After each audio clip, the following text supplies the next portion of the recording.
Hi friends, I have an exercise that you can do that I actually do daily and to help my writing and expand my vocabulary. Essentially, I pick 3 words randomly from the dictionary and I come up with a sentence for each word. I study the definitions and oftentimes I find words that inspire me, and I like to use them in my writing for my novels or short stories. And I just like to play around with them. I love the language. And anyway, today's 3 words are juxtaposition, contrast, and fiber. Juxtaposition, contrast, and fiber. So let's come up with a sentence for each one of these words and just sort of play around with them. I love the first one, juxtaposition. I used to be an art student. I was a painter for many years. We talked about juxtaposition quite often when we did lectures. Anyway, let's come up with a sentence for juxtaposition. He was struck by the juxtaposition of the sleek modern office buildings against a backdrop of poor neighborhoods. I'll read that a second time because that's a little long. He was struck by the juxtaposition of the sleek modern office buildings against a backdrop of poor neighborhoods.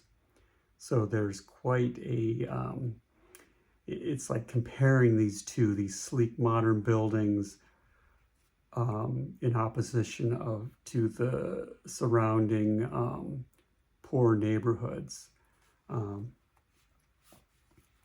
So let's move on to contrast. And this is a similar word. He was, and I'm using a similar sentence, he was struck by the contrast of the sleek modern office buildings against a backdrop of poor neighborhoods. So I basically just swapped out the words. They both have slightly different meanings. I will include links to the links to the definitions on Merriam-Webster's website below. So you can click on those, have a look for a lot more precise clarity on juxtaposition and contrast. They are very similar, but they're slightly different.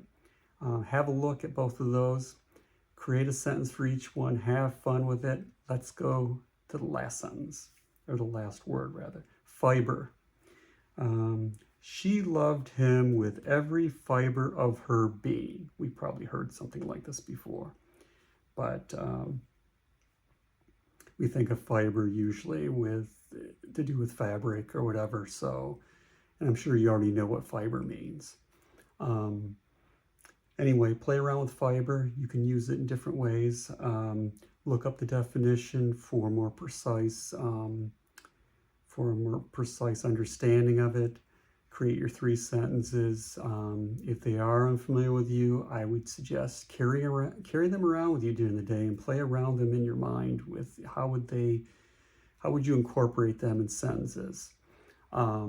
Anyway, I hope you enjoy the rest of your day. Happy writing, and I will see you in the next one.